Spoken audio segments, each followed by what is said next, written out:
पुरुषेंद्र सिंह जी, हम दोबारा आपके पास लौटना चाहेंगे। क्या आपको लगता है कि वर्ल्ड कम्युनिटी जो समर्थन हमें दे रहा है वो अंत तक हमें मिलेगा? जी बिल्कुल। जैसा मैंने पहले और वापस में दोहराना चाहूँगा, जी ये 1971 नहीं है।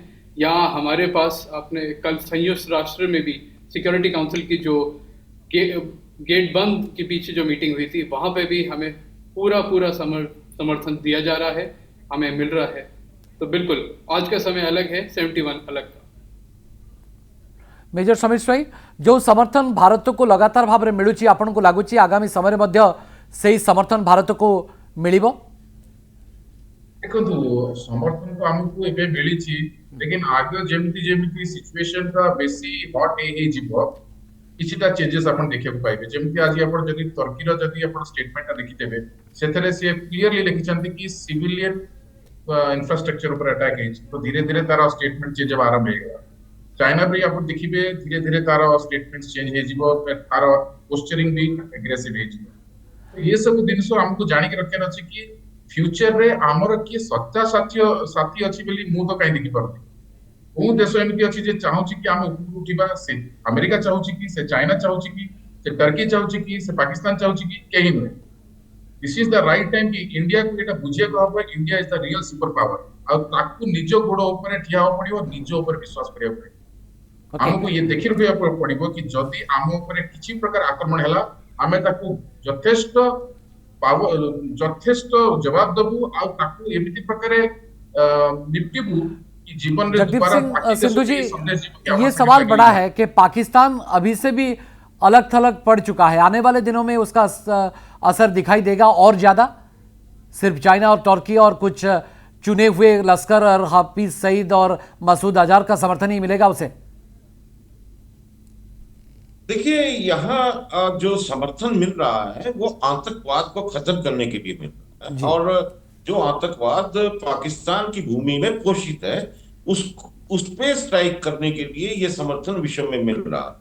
जब भी ये इससे आगे अगर कोई ऐसा पाकिस्तान की तरफ से अगर कोई रिटेलिएट किया जाता है, कोई कार्रवाई की जाती है या कोई रिएक्शन आता है और फिर उसके बाद जो एस्केलेशन होती है उसमें जो वर्ल्ड कम्युनिटी है वो वार को रोकने के लिए या वार को करने के लिए किस प्रकार से समर्थन या विरोध करती है, वो बाद में आकलन किया जा सकता है। लेकिन वर्तमान में जो परिस्थितियां हैं उनमें ये कहा जा सकता है कि जो आतंकवाद का अगर कुछ वहां बच गया है तो उसके लिए भी अगर कल को कोई ऐसी संभावना आती है कि आतंकवाद वहां से दोबारा हो सकता है, तो उसको भी खत्म करने के लिए विश्व में समर्थन भारत को मिलेगा और मिल रहा है और मिलता रहेगा। ऐसा मेरा मानना है। और जहां तक अन्य प्रदेश हैं, अन्य देश हैं, वो आप देखिएगा कि जब यूक्रेन और रशिया का युद्ध हुआ तो उसमें भी अलग अलग प्रतिक्रियाएं और अलग अलग तरीके से उसको रोकने की कोशिश की गई। और दक्षिण एशिया में आज जो परिस्थितियां हैं और जो भारत की भौगोलिक परिस्थिति है उसमें अंतरराष्ट्रीय जितनी भी शक्तियां हैं, जितने भी बड़े राष्ट्र पुरुषेंद्र जी, वो नहीं चाहते जी, कि यहाँ अशांति जो हो। टेंशन हमारे पास था, जो चिंता था, जो हमें बार बार सता रहा था कि यार चलो भारत को मिडिल ईस्ट कंट्रीज का समर्थन तो मिल जाएगा लेकिन इस्लामिक कंट्रीज हमारे साथ नहीं रहेंगे। लेकिन अभी का जो स्थिति है, अभी का जो मंजर है, क्या लगता है आपको इस स्थिति में पाकिस्तान एक लंबा लड़ाई लड़ सकता है? जी बिल्कुल नहीं, पाकिस्तान मैं पुरुषेंद्र जी बिल्कुल नहीं। जो अभी की आर्थिक स्थिति है पाकिस्तान की, उसको देखते हुए बिल्कुल नहीं लड़ सकता। और जैसे आपने गल्फ कंट्रीज की बात करी, उसमें दो बड़ी कंट्रीज है, सऊदी अरेबिया और यूएई, जिनके साथ हमारे भारत के संबंध बहुत ही अच्छे हैं। आप आर्थिक संबंध देखिए, और ईरान, अफगानिस्तान भी आज के टाइम में अपने संबंध और ज्यादा अच्छे करना चाहता है भारत के साथ। तो जो आर्थिक स्थिति की बात करें या जो पहले बात हुई रशिया यूक्रेन या इजराइल गाजा, वो जैसी परिस्थिति नहीं आएगी क्योंकि पाकिस्तान की आज आर्थिक व्यवस्था अच्छी नहीं है और वो सब जानते हैं। ओके मेजर समीर स्वाई, आपन को भी से लगुच लंबा लड़िबा स्थिति रे नहीं पाकिस्तान, जो आर्थिक स्थिति देकरी गति करूची पाकिस्तान। निश्चित पाकिस्तान से परिस्थिति जमा नहीं, ता पाखरे 7 डेज अधिक एमुनिशन रिजर्व्स भी नहीं। ताको इकोनॉमिक कंडीशन कोन अपन जानि छथि 50% ऑफ ये टोटल रेवेन्यू जोटा से जनरेट करूछन से डेट पेमेंट यानी कि तार इंटरेस्ट पेमेंट रे जाउछ खाइबा को ताको पाखे ठीक रे नाही से युद्ध कोन लड़िबे अपन देखंती खाली एलओसी फायर ताको आर्टिफिशियल सरी सो बहुत दिन जाय लड़ाई चलिबा हम किंतु मिस्टर स्वाई या भितरे पाकिस्तान रो प्राइम मिनिस्टर तांको सेना को निर्देश दउचंती जे आपण जहां एक्शन नबा कथा नियंतु के भली संभव होई परिबो या एटा तो बहुत ताजुब कथा पाकिस्तान आर्मी को पाकिस्तान पॉलिटिकल इंफ्रास्ट्रक्चर को होची कि अटैक करबो मतलब China in itself Pakistan army ही ताको कहि तब हमको की एमटी करिया पे but at the same time सी भी जानि छथि भले कि पाकिस्तान आर्मी बेसी किछि करि परिबो नाही ये तो बकरे की अम्मा कब तक खैर मनाएगी बस देखते जाओ आगे क्या होता है बेसी समय नहीं ताको पे आ से बेसी विशेष किछि करि परिबो नाही is the right time for India to take decisive action okay Singh साहब, पाकिस्तान लंबा लड़ाई नहीं लड़ सकता, जो स्थिति है पाकिस्तान का इसे तो पता ही चलता है, लेकिन कहीं ना कहीं पाकिस्तान रिटेलिएट करेगा ये तो तय है।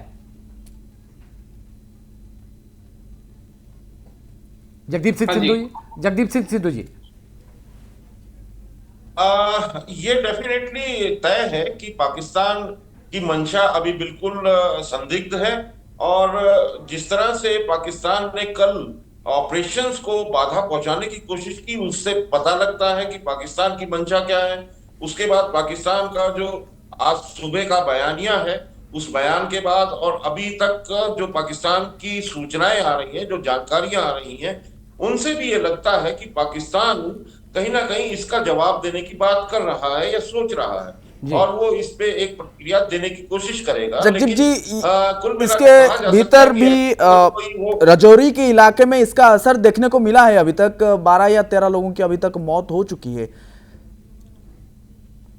जी बिल्कुल हो चुकी है और वहां जिस तरह से शेलिंग हो रही है वो शेलिंग अब इंटेंसिफाइड हो गई है और उसकी वजह से ठीक है कि वो एक सेक्टर है और उस सेक्टर में सीज फायर का उल्लंघन हुआ, इंटेंसिफाइड शेलिंग हो रही है, लेकिन अगर वो अब थोड़ा सा भी रेंज अगर आगे बढ़ी तो डेफिनेटली भारत की जो सेनाएं हैं उसको मुंहतोड़ जवाब देंगी और ये एस्केलेशन हो सकती है, इसमें इनकार नहीं किया जा सकता क्योंकि जो पाकिस्तान का एयर डिफेंस और पाकिस्तान का जो नेवी डिफेंस है सिमिलरली वो भी समानांतर रूप से एक्टिवेटेड है और पाकिस्तान का जो अपना पॉलिटिकल इंस्टेबिलिटी है वो भी बहुत बड़ी एक कंसीडरेशन है उस कंट्री की, नॉट ओनली इकोनॉमिक इंस्टेबिलिटी लेकिन जो पिछले 20 सालों में अगर देखें तो पाकिस्तान में जिस तरह से कोई भी जमहूरियत या कोई डेमोक्रेटिक इलेक्टेड गवर्नमेंट नहीं है बल्कि सेलेक्टेड गवर्नमेंट कही जाती है,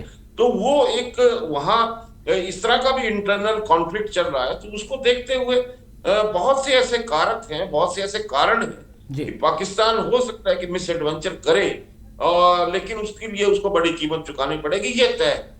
तो पाकिस्तान को बहुत बड़ी कीमत चुकानी पड़ेगी। पुरुष बहुत बहुत धन्यवाद जगदीप सिंह सिद्धू हमसे तो जुड़ी हुई, चले बहुत बहुत शुक्रिया आपका।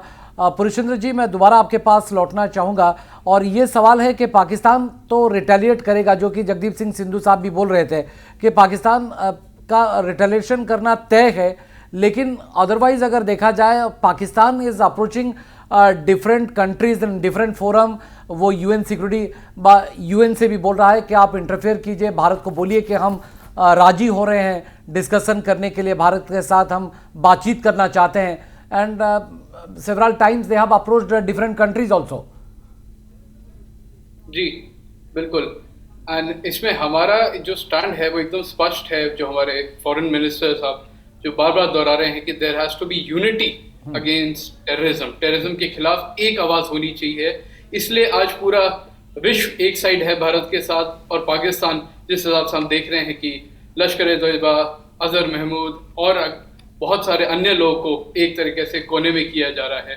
तो पाकिस्तान की पुरानी टैक्टिक्स रही है, यूएनएससी कह लीजिए आप, ब्रिक्स समिट कह लीजिए आप, G20 कह लीजिए, सार्क कह लीजिए, ये सब जगह चाहेगा कि कहीं अपना रोड़ा अटकाना। यूएनएससी में एक बहुत इसका क्लोज मित्र है चाइना, जो चाहेगा फिर एक वीटो लगा के कहीं ना कहीं इंडिया को दबाया जाए। बट ये अभी दुनिया के सामने, सबके सामने सामने उन्हें देखा है कि क्या हुआ है, and there is one voice against terrorism, and सब लोग आज इंडिया के साथ एंड एक्सटर्नल अफेयर्स मिनिस्टर के साथ खड़े हैं। पाकिस्तान को करने दीजिए। वो नाटक पहले भी करते हुए आए हैं, आज भी कर रहे हैं, आगे भी शायद करते जाए, पर हमें और पूरे विश्व को सब दिख रहा है और सबके सामने है। लेकिन हमें तो ये पहले से ही खबर था कि हम लोगों के पास ये खबर बार बार पहुंच रहा था कि Pakistan army doesn't want to fight with Indian army और इंडिया। क्या आपको लगता है कि पाकिस्तान की आर्मी इसी स्थिति में है कि वो भारत के साथ लड़ेगा, या उसके पास एक कंपल्सन ही है? पाकिस्तान आर्मी की ये हालत नहीं है, पर पाकिस्तान आर्मी ये लड़ना चाहता है बिकॉज ये उनके पास आखिरी हथियार है जी। आप देखें, अगर पाकिस्तान के वहां पे जो लोग हैं 40% लोग नाखुश हैं पाकिस्तान में आर्मी चलाए जाते हैं। अब सब लोग जानते हैं वहां पे आर्मी है, डेमोक्रेसी नहीं है। तो ये पाकिस्तान का आखिरी हथियार था जो 2 नेशन थ्योरी जनरल मुनीर ने जो दिया था, कश्मीर में वापस टूरिज्म आना, आर्थिक स्थिति अच्छी होना, ये सब ये दिखा रहा था कि अब दहशतगर्दी और पाकिस्तान में आर्मी का कोई जगह नहीं है। तो उनके पास ये आखिरी हथियार था जिनको उन्होंने पहलगाम में बेरहमी से और शर्मनाक मेजर समीक्षा तमाने पाकिस्तान एभली एक प्रयोग करि पारे, से प्रयोग हुए तो सफल भी होई पारे एवं से प्रयोग तार बेसी चांसेस विफल हबार, ता सत्वे मध्य एभली एक प्रयोग करबा पाई पाकिस्तान बाध्य होउछि।